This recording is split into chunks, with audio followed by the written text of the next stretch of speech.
Salam sejahtera dan selamat pagi bagi kita semua.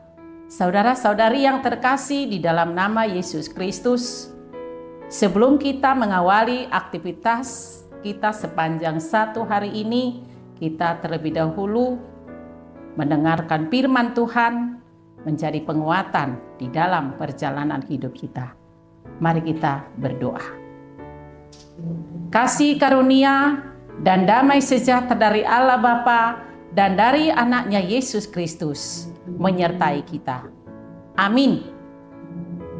Saudara-saudari yang terkasih di dalam nama Yesus Kristus, firman Tuhan untuk kita yang menjadi renungan harian pada hari ini yang tertulis pada kitab Yohanes pasal yang ke-6 ayatnya yang ke-29. Demikian bunyi firman Tuhan. Jawab Yesus kepada mereka, "Inilah pekerjaan yang dikehendaki Allah, yaitu hendaklah kamu percaya kepada Dia yang telah diutus Allah." Di dalam bahasa Batak, dongini na Jesus ma mangalusi nasida. Haporsiai hamuma nasinuru ni debata ima ulaon lomo ni rohani debata. Demikian firman Tuhan. Saudara-saudari yang terkasih di dalam nama Yesus Kristus, munculnya pertanyaan dari orang banyak kepada Tuhan Yesus, yakni ketika mereka melihat mujizat yang telah dilakukan oleh Tuhan Yesus dengan memberi makan 5.000 orang dengan 5 roti dan 2 ikan. Banyak orang yang merasa heran dan tercengang melihat mujizat yang dilakukan oleh Tuhan Yesus. Dan sebelum nats untuk kita pada pagi hari ini, orang banyak bertanya, apakah yang harus kami perbuat supaya kami mengerjakan pekerjaan yang dikehendaki oleh Allah? Lalu Tuhan Yesus menjawab secara singkat. Itulah yang menjadi nats untuk kita pagi hari ini. Inilah pekerjaan yang ku kehendaki, yang dikehendaki Allah, yaitu hendaklah kamu percaya kepada Dia yang telah diutus Allah. Tuhan Yesus berkata, hendaklah kamu percaya kepada Dia yang telah diutus Allah. Kata Dia di dalam nats ini adalah menunjuk kepada diri Yesus itu sendiri. Dialah yang diutus oleh Allah Bapa sebagai juru selamat, dan Dialah yang disebut juga sebagai roti kehidupan. Sehingga orang banyak dituntun kepada suatu pemahaman bahwa mereka bukan hanya dipuaskan dan dikenyangkan secara jasmani, tetapi mereka juga dikenyangkan secara rohani, yakni hidup di dalam iman yang teguh kepada Tuhan Yesus Kristus. Kehidupan yang kekal ada di dalam diri Tuhan Yesus itu sendiri. Sehingga Tuhan Yesus menuntun orang banyak kepada pemahaman yang sungguh-sungguh, dan pemahaman yang sungguh-sungguh membangkitkan iman percaya mereka kepada Allah di dalam anaknya Tuhan Yesus Kristus. Supaya mereka bukan hanya memikirkan makanan jasmani yang sifatnya adalah sementara, tetapi mengenyangkan dan memuaskan. Itulah makanan rohani, memberi kehidupan yang kekal. Dan ayat ini menekankan pentingnya iman dalam kehidupan orang percaya.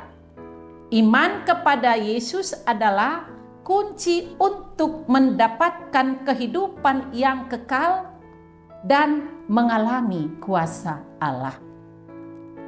Dan pesan utama dari nats ini adalah bahwa tindakan percaya kepada Yesus adalah inti dari kehendak Allah, dan melalui iman ini orang dapat menerima berkat-berkat rohani yang kekal. Bukan hanya saja berkat-berkat yang sifatnya sesaat atau sementara, tetapi memperoleh berkat-berkat rohani yang kekal, yang disediakan oleh Tuhan Allah bagi setiap orang yang percaya dan setia kepadanya sampai kesudahan. Oleh karena itu firman Tuhan pada pagi hari ini mengingatkan kita supaya kita senantiasa berpegang teguh kepada janji Tuhan. Kita jangan hanya melihat hal-hal yang kelihatan di depan mata kita saja. Namun bagaimana kita juga melihat hal-hal yang belum nyata namun membuat kita semakin teguh berpengharapan kepada Tuhan Yesus. Iman yang penuh harapan.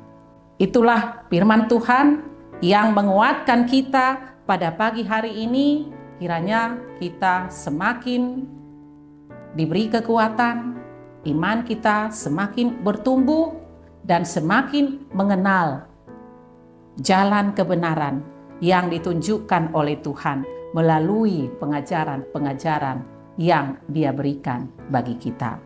Amin. Mari kita berdoa. Bapa Surgawi, kami bersyukur kepadamu pada pagi hari ini. Engkau masih memberi kami kekuatan, sehingga kami mendapatkan kekuatan yang baru pada pagi hari ini. Dan kami telah dikuatkan oleh firman-Mu. Biarlah Roh Kudus-Mu bekerja, memenuhi hati dan pikiran kami, sehingga melalui Roh Kudus-Mu, kami dimampukan untuk mengerti apa yang Engkau inginkan dari kami. Supaya kami bukan hanya mengandalkan hal-hal yang logika, jangan hanya mengandalkan keintelektualan di dalam kehidupan kami, tetapi kami sungguh benar-benar percaya mujizat yang telah Tuhan tunjukkan di dalam kehidupan kami. Tiada yang mustahil bagi Tuhan, sehingga itulah yang menumbuhkan iman pengharapan kami kepada Tuhan, agar kami senantiasa hidup di dalam kebenaran Tuhan dan hidup di dalam kebenaran firman Tuhan. Terima kasih Bapa di surga, pada hari ini kami juga berdoa buat aktivitas yang kami lakukan sepanjang satu hari ini. Kami mohon Bapa, biarlah Engkau yang turut bekerja di dalam kami, sehingga kami bekerja dengan bimbingan Tuhan, dengan arahan tangan Tuhan, sehingga mata kami tetap tertuju hanya kepada pimpinan-Mu ya Bapa. Bapa di surga, kami juga berdoa buat jemaat Tuhan, jikalau ada yang mengalami sakit penyakit, rindu akan kesembuhan, Engkaulah tabib yang ajaib ya Bapa. Biarlah jamah tubuh mereka dengan jamahan tangan-Mu yang penuh kuasa, dan berkati para medis yang melakukan usaha pengobatan bagi mereka. Biarlah Tuhan yang turut bekerja, agar mereka memperoleh kesembuhan dan dapat bersukacita kembali di dalam melakukan aktivitas mereka sehari-hari. Kami serahkan hidup kami sepenuhnya ya Bapa, hanya dalam tangan pengasihan-Mu. Kami mohon ampun akan dosa dan salah kami di hadapan Tuhan. Ampuni kami ya Bapa, agar kami layak di hadapan Tuhan. Terimalah doa kami yang kami sampaikan dalam satu nama, Anak-Mu, Yesus Kristus, Tuhan dan Juru Selamat kami. Anugerah daripada Tuhan kita Yesus Kristus, kasih setia Allah Bapa, dan persekutuan Roh Kudus kiranya menyertai kamu sekalian. Amin. Mari kita bagikan renungan hari ini. Tuhan Yesus memberkati.